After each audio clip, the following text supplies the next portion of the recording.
natural na yun sa atin eh. Na meron rin. Pag nakakarinig ako ng gano'n, normal na sa akin na ako. Thank you po. Normal. Ang stepson ko ay gay. Religion? Yes. What else? Para saan ito? Sa Phil 40 subject ko. Yes. Okay lang po ba? Kasi I'm Yes. interview. But I am not, I don't belong. But I Yes, have, of course. I have many friends. I have a lot of respect with them. Yes, most of them are very talented actually.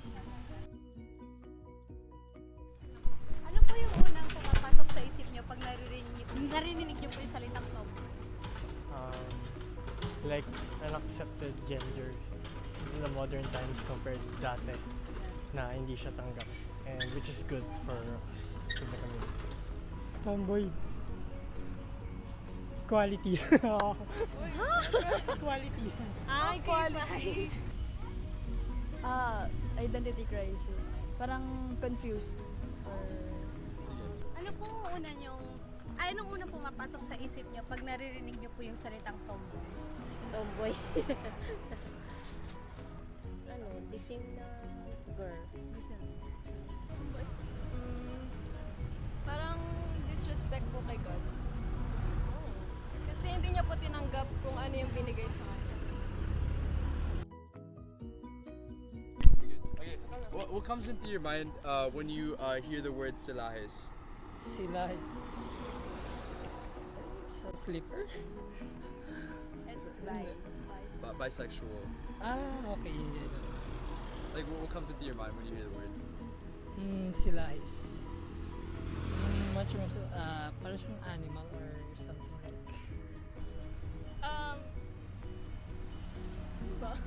Bisexual?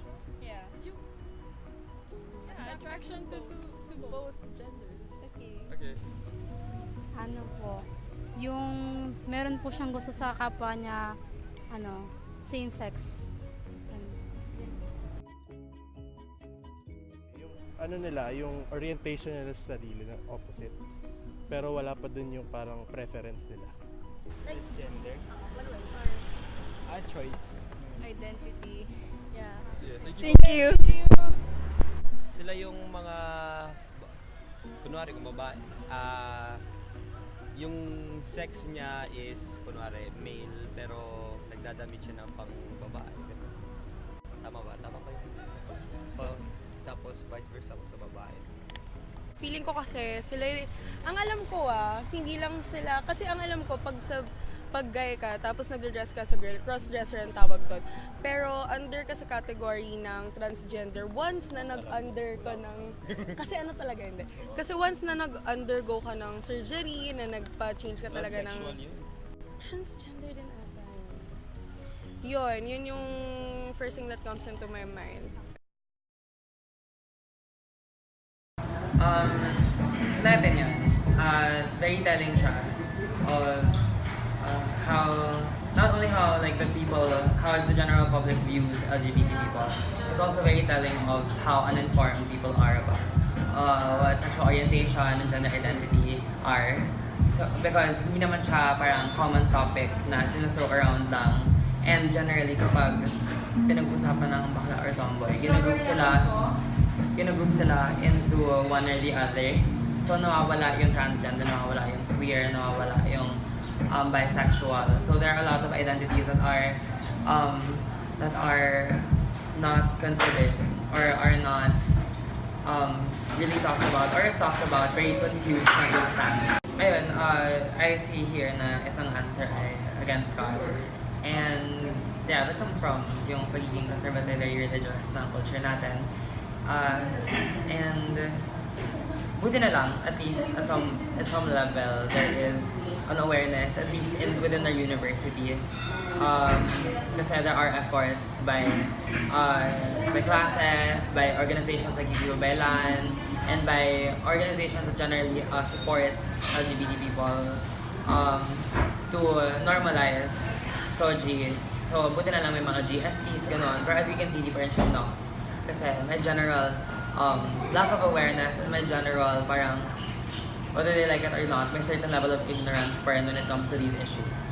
So, ayun. And especially with people saying that it's a choice, it definitely isn't. So, ayun. I feel like to an extent, that's a huge challenge because sobrang Western constructs ng Soji. So, innately, like kunwari, we don't have native word for transgender. So, and more often than not, na-mix in siya sa mga bakla. So, that explains a lot of the confusion as well. So, may linguistic challenges tayo in regards to that. Pero given na we make up a lot of words anyway and our language changes, I feel like it's an opportunity for us to challenge yung current language natin and to create new words to accommodate these people kasi they are part of our society. Yeah, so.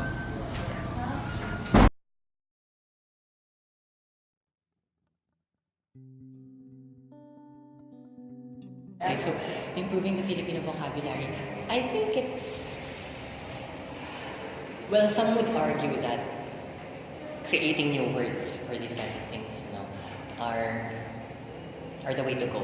It's the way to go. Because after all, like we've been talking about in class, it's not, the words don't just follow the reality. It's when you have the word for it, then it creates that kind of reality.